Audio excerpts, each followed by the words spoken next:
வணக்கம். ஒரு அட்டகாசமான ஒரு ரீஎன்ட்ரி கொடுத்திருக்கிறாரு சியான் விக்ரம் அப்படின்னு தான் சொல்லணும். மூணாவது நாளாகவும் படம் எல்லாராலையும் ஏகோபித்த பாராட்டுகளை பெற்று அட அப்படின்னு வியக்க வைக்கிற அளவுக்கு தான் வீர தீர சூரன் பார்ட் 2 அமைஞ்சிருக்கு. பார்ட் 2 அப்படின்னு கேட்டீங்கன்னா ஆமா, பார்ட் 2 முதல்ல எஸ்யு அருண்குமார் வெளியிட்டாரு. பார்ட் 1க்கான வேலைகள் இனிமே அடுத்த கட்டமா ஆரம்பிக்க போறாரு. இதுவும் ஒரு புதிய பாணி தான். இந்த விஷயத்துல என்ன அப்படின்னு சொன்னாக்க, ஒரு இரவுக்குள் நடக்கிற ஒரு கதை தான் வீர தீர சூரன். ஒரு ஊர்ல மளிகை கடை வச்சிட்டு இருக்கிற விக்ரம், துஷாரா விஜயன் அந்த ஜோடி குழந்தைகளோட இருக்காங்க. இன்னொரு பக்கத்துல பார்த்தாக்க ஒரு கூட்டம், அந்த அப்பா பையன் அப்படின்னு, அந்த பையனாக தான் நம்ம கேரள திரையுலகிலிருந்து தமிழுக்கு என்ட்ரி ஆயிருக்காரு. அட்டகாசமா பண்ணியிருக்கிறவர் அவர் ஒரு பக்கம் இருக்க, இன்னொரு பக்கம் போலீஸ் எஸ்பியாக எஸ்.ஜே. சூர்யா இருக்கார். ஒரு ஃபர்ஸ்ட் படம் ஆரம்பிக்கும் போதே அங்க இந்த மாதிரி என் புருஷனை காணும் அப்படின்னு குழந்தையோட ஒரு பெண்மணி கேட்பாங்க. அதற்கு பிறகு அந்த புருஷன்காரர் போய் என் பொண்டாட்டியை காணும், இவங்க தான் ஏதோ பண்ணிட்டாங்க அப்படின்னு சொல்லி அங்க போய் சொல்லுவார்.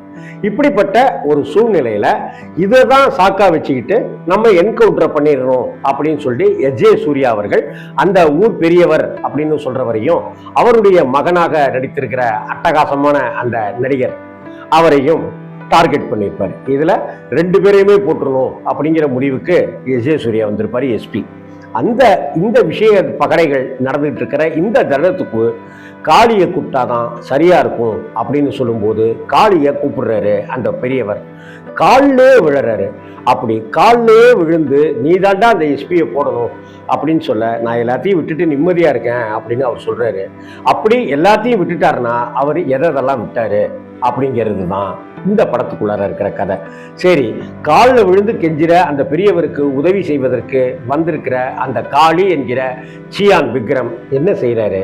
எஸ்பியினுடைய அந்த வேட்டை அது சரியானுச்சா, இல்லை பெரியவரும் அவருடைய மகனும் சேர்ந்து எஸ்பியை போட்டு தள்ளுறதுக்கு உண்டான பிளான் சக்சஸ் ஆனிச்சா?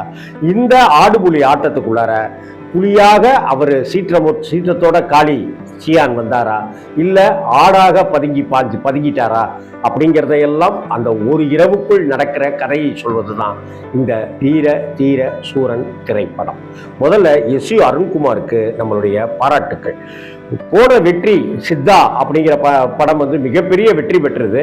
ஆனா இந்த படத்துல எந்த ஒரு சாயலுமே, அந்த படத்தினுடைய எந்த ஒரு வெற்றி சாயலுமே இல்லாம வேற ஒரு ஜானரை எடுத்துக்கிட்டதே முதல் கட்ட பாராட்டுக்கள் அவருக்கு கொடுத்தே தீரும்.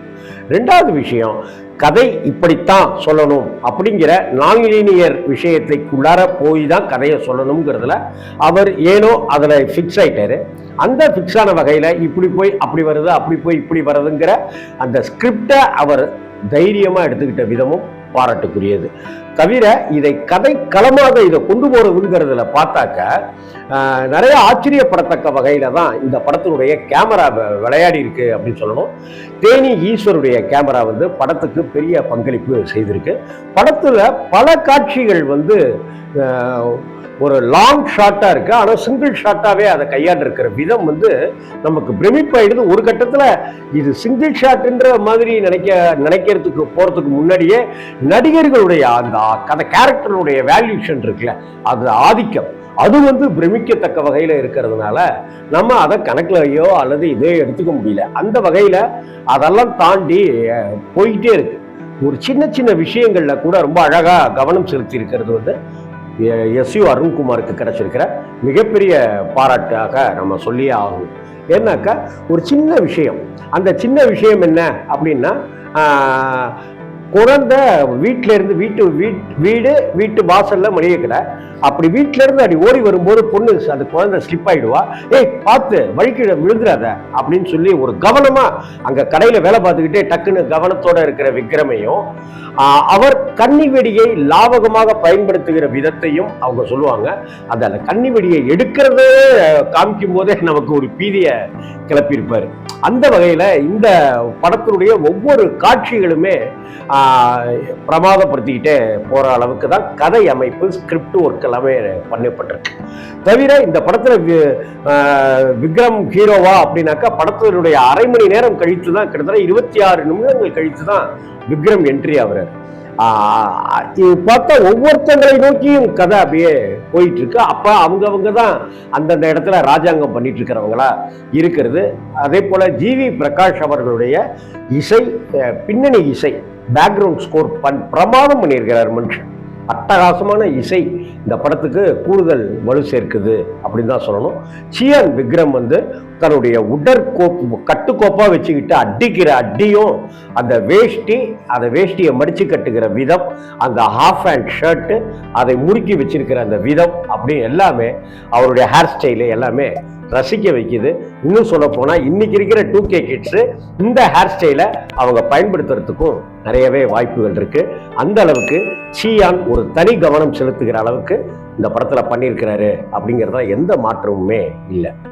ஒரு கட்டத்துல மலையாள நடிகர்னு சொன்ன இல்லையா, அந்த அப்பா பையனா வரக்கூடிய அந்த சுராஜ் கேரக்டர் இருக்குல்ல, ஒரு பக்கம் ஒரு வெறி, இன்னொரு பக்கம் ஒரு அசால்ட்னஸ், இன்னொரு பக்கம் ஒரு மரண பயம், எங்க போலீஸ் கையில மாட்டணும்னா நம்மள என்கவுண்டர்ல போட்டுருவாங்களோங்கிறது. இது எல்லாத்தையும் அட்டகாசமா செஞ்சிருக்கிறார் சுராஜ். அவருக்கு தமிழ் சினிமாவில் ஒரு அட்டகாசமான என்ட்ரி தான், அருமையான என்ட்ரி.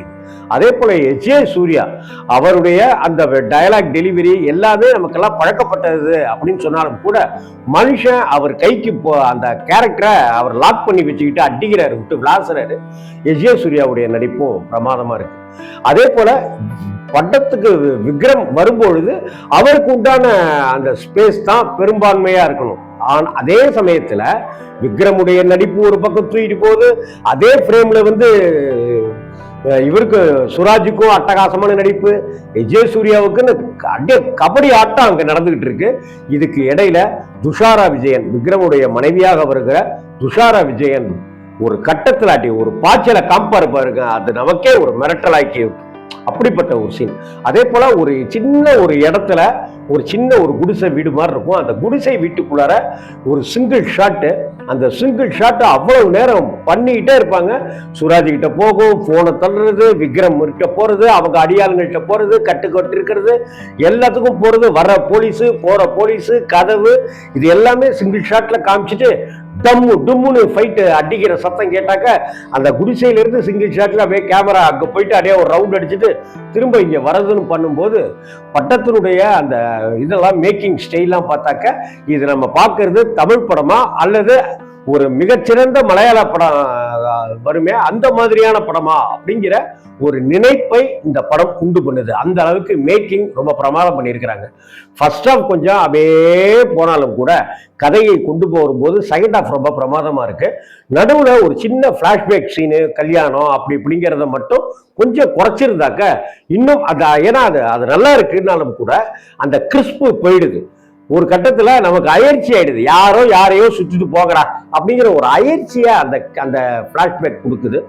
அது கொஞ்சம் கவனம் செலுத்தி இருந்திருக்கலாம். மற்றபடி எஸ்யூ அருண்குமாருக்கு இந்த படம் ஒரு நல்ல ஒரு பெயரை, கூடுதலான பெயரை பெற்றுத்தரும். விக்ரம்க்கு ஒரு அட்டகாசமான ரீஎன்ட்ரி, கம்பேக் அப்படின்னு தான் இந்த படத்தை சொல்லணும். அதே போல ஒரு புதிய வரவாக நம்ம தமிழ் சினிமாவுக்கு வந்திருக்கிற சுராஜ் அவர்களும் அட்டகாசம் பண்ணியிருக்கிறாரு. Sreeja Ravi dubbing artist, dubbing நடிகை, டப்பிங் வாய்ஸ் எல்லாம் கொடுக்குறவங்க இதுல அம்மாவா நடிச்சிருக்காங்க. சமீபத்திலையும் ஒரு படத்துல வந்திருந்தாங்க. இந்த அவங்களுடைய நடிப்பும் ஆக சிறந்த நடிப்பா இருக்கு. இவ்வளவுதான் கதாபாத்திரங்கள். இதை வைத்துக்கொண்டு வீர தீர சூரன் ஒரு அசகாய சூரனாக ஜொலிக்கிறான். பார்ட் 1ல இன்னும் என்னென்னலாம் செஞ்சிருப்பாருங்கிறத நினைக்கும் போது இன்னும் பிரமிப்பா இருக்கு. தாராளமா இந்த படத்தை பார்க்கலாம். வணக்கம்.